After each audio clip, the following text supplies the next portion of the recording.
एक सहाबी ने जन्म का जिक्र सुनिया ना तो घर उन्हें अपने घर कुंडी ला ली। इमाम बहकी शोबल ईमान के अंदर हदीस पाक लैके आए, जिन्होंने उत्ते खौफ तारी होया फिर उन्होंने जिंदगियों चो नज़र भी आए, उन्होंने जुबाना तो उन्होंने किरदार तो नज़र आए, उन्होंने शब रोज़ फिर अल्लाह की इबादत च गुजरे।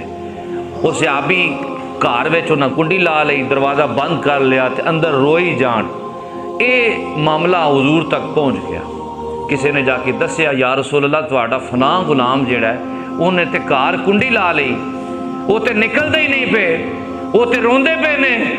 हुजूर नबी पाक नूं पता चलिया तो आप चल ते उस गुलाम नूं हुजूर पाक सल्लल्लाहु अलैहि वसल्लम ने वेख्या, मेरे मुस्तफ़ा करीम ने अज बाजू खिलाए, कमली वाले ने सीने लाया, फिर भी रो रहा है। ये थोड़ी देर सीने न लाया ये तो रूह परवाज कर गई, रूह परवाज कर गई।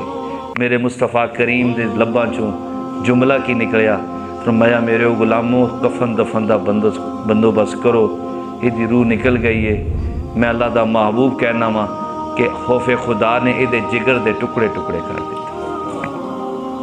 जिन्हें अल्लाह के हुजूर अपने आप को सामने आजज बन के रो के साबित किया है कि तू बादशाहियां दा बादशाह है।